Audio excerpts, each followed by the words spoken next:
interrupting your assessments. So you have a leg up. Get a lawsuit, but you'd also be unemployed.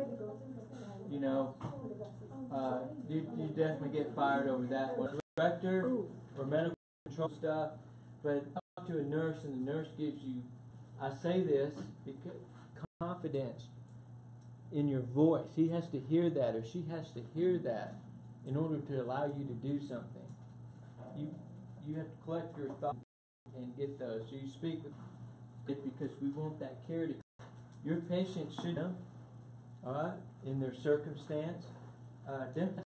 Because you don't get paid that well. Private EMS doesn't pay that well. So you really have to like your job that they pay. All right. They do the paramedic EMS ambulance is fun, right? When you go to a patient's house tucked in, your pants, your boots need to be laced up. Those things, okay? Some of them are skewed, you know. Eyebrows and best people I've ever met. You know, the impression, the patient worried with you that you're professional. Anyway, in what you're doing, you guys will be confident because you have a good knowledge base. Where people have a lack, that goes for every. So good verbal time, they're you, right? So don't that get to them. Remember, we support the patient. What's best for the patient? You think that's true? I mean, I guess it's it helped them right there without taking them to the hospital to save them a lot of money. You could, yeah, it's true. 85% of all, 95%. It's usually about that you need to go to Walmart, you know, and get some topical Benadryl. No respiratory distress, no pain. They just have fever and chills. You know how much it costs to ride an ambulance?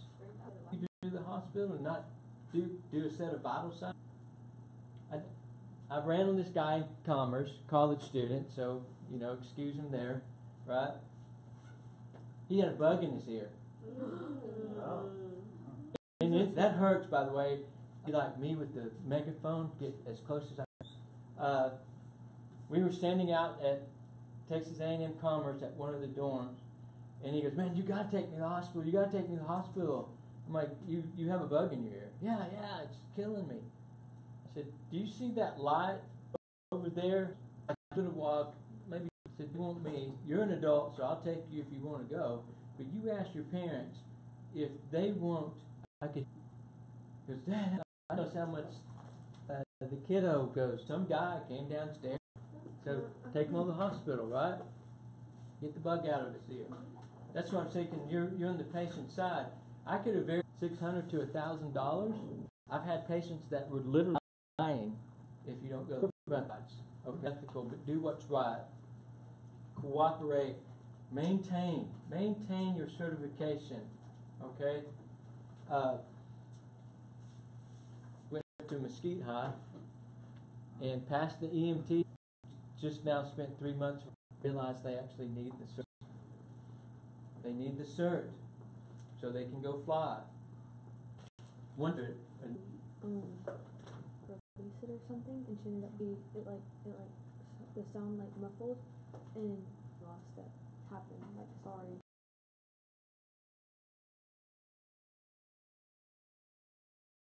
But there's nothing to her story, and not. So the doctor went in there. Yeah, just listen, right? Yeah. Listen to what they're saying. Listening's an art form. You have to listen about, right?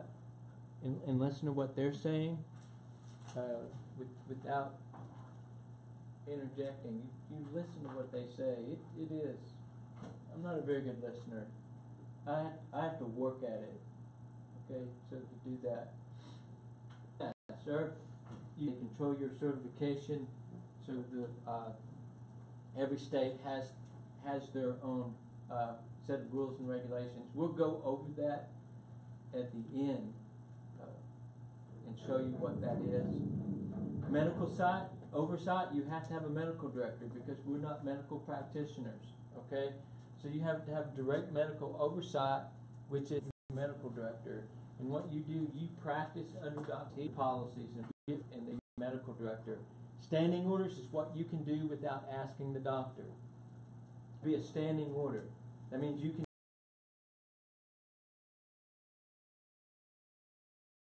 do that. Aspirin.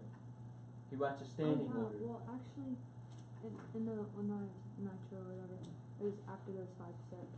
Then you. After the 3? Yeah. Yeah, you'd have to get permission to administer more. If nothing happened, or if nothing changed, or Right. didn't get better.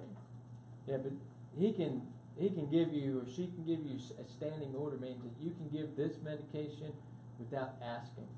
You don't need to call them. You can do it without asking. And we call it below the medical control line. Most protocols, they put a line there, right?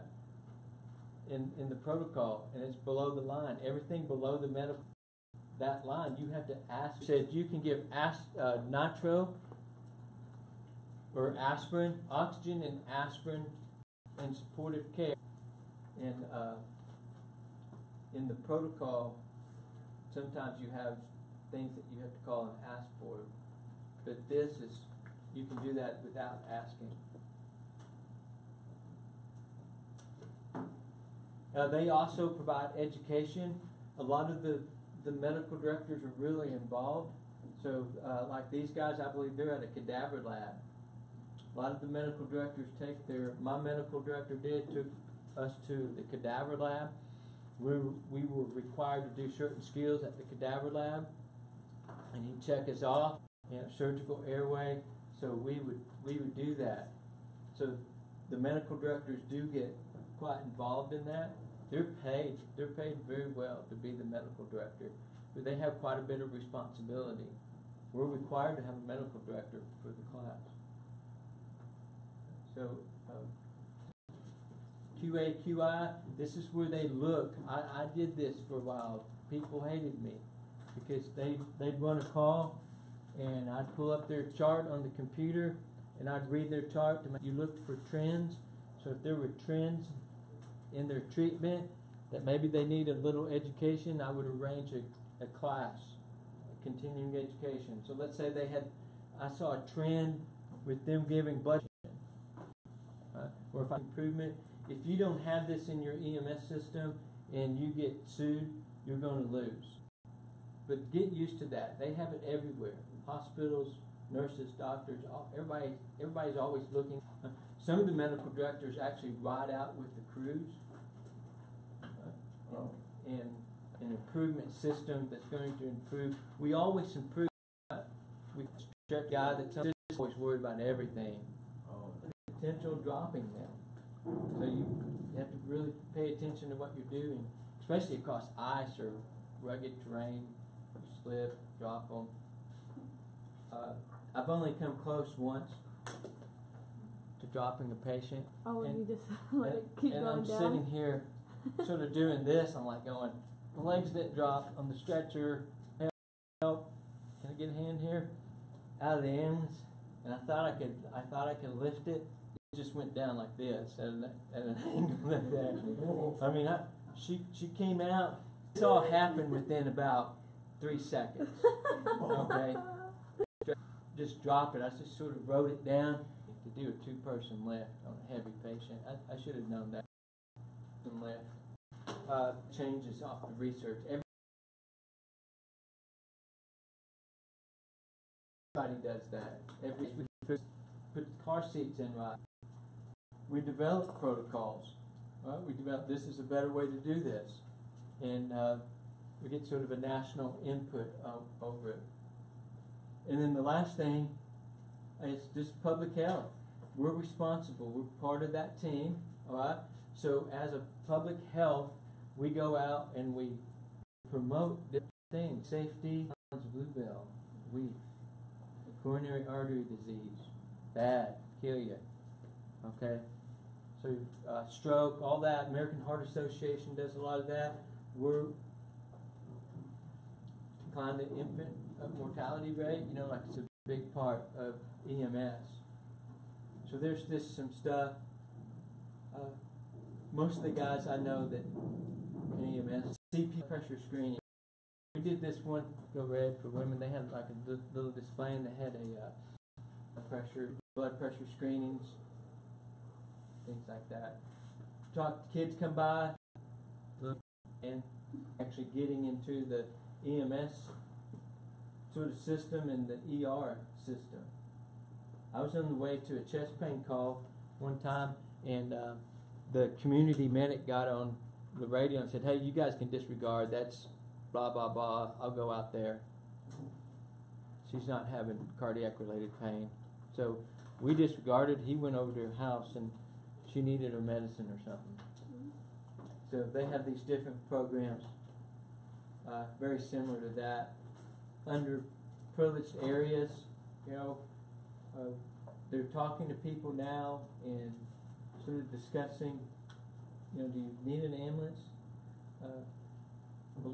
Some agencies, really not around here because the way that's set up, but some EMS evaluated, and if they need an ambulance, then they're called, "Oh, you don't need an ambulance, you need to do this." And just educate them on what they need to do. Like I said, 85% of the calls, they don't need an ambulance.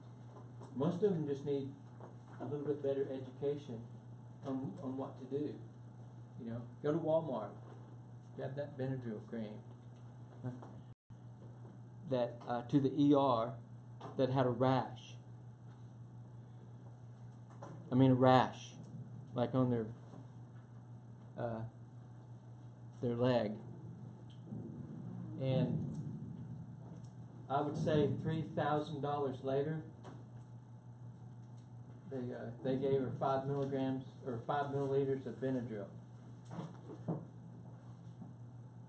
which is about, if you buy Equate at Walmart, it's probably about 50 cents. Okay.